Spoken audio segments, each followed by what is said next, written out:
is a legit time for him. Um, Mhm. outside of some of the other sprints, I mean, let's talk about not Trey, Trayvon Bromell. He kind of Yeah. like collapsed a bit at the end of that race on the inside of the track. People were thinking, was he hurt? What's going on? But I Yeah. think he's just not used to running longer than 100 meters. Um, feel Probably feels like an old man out there. Like, I ain't ready for this shit. But he got through it, got the win.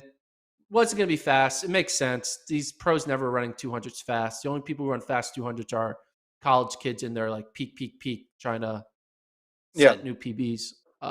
But hey, Trayvon comes out of the indoor season, gets runner up to Coleman, wins the 200, calls it a day. We won't see him again till Mhm.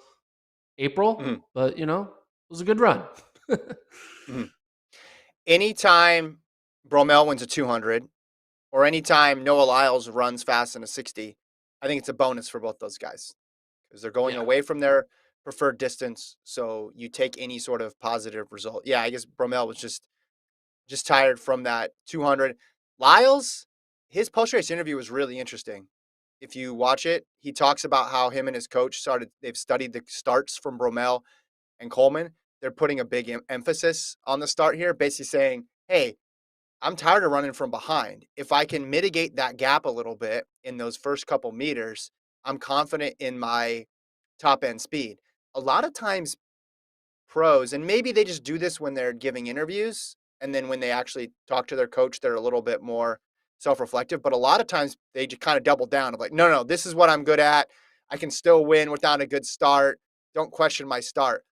I liked like if you're a Lyles fan, I think you're really happy in how he ran, but also in what he said about, hey, I need to get this part of my race a little bit better, and then I'm going to even be better for it. And the fact that they're looking at other guys' starts and trying to mimic those two guys, obviously it bodes well for the short stuff, but even in the 200 too, because you can see the limits, it's got to be a bit daunting every single time to have to come from behind.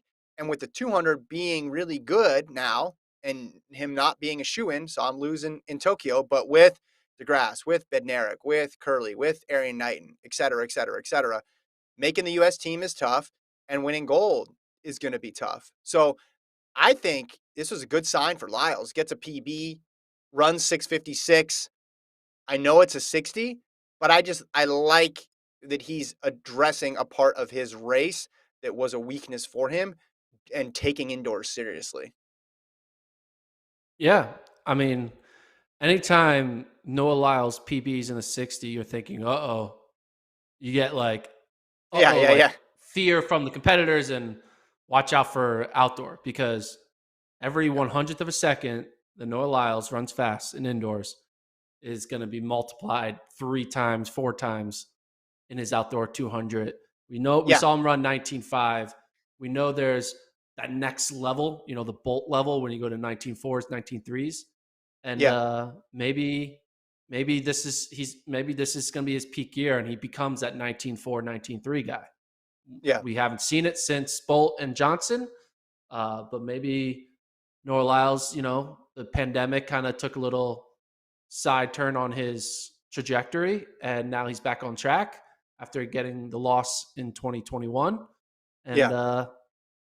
I think man, he's a man now. Like it was young Noah Lyles coming out of high school in 2016 and just like fun go lucky kid, loves anime on the start line, running fun fast times. But now he's all business. And watch out, Yeah. DeGrasse and Curley and Knighton. Mhm. The level's going to be raised a bit, I feel like, in 2022.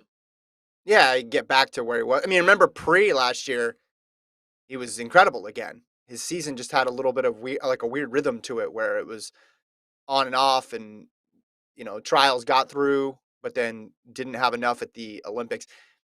Him learning how to start, it reminded a couple of years ago, remember when him and Coleman had those battles and it was, oh, Bromell figured out the start, or sorry, Coleman, Lyles figured out the start, and then Coleman figured out that last half of the 100. And you're like, okay, both of these guys have addressed their weakness. But it reminds me, do you remember Happy Gilmore? Remember the movie Happy Gilmore? Am I dating myself? No, that's you're not dating yourself. No, no. Yeah, remember when he goes, "Uh-oh, Happy learned how to putt." Yeah. With Lyles, "Uh-oh, Lyles learned how to start. It's on now." There Like, you it's a go. totally different ball game.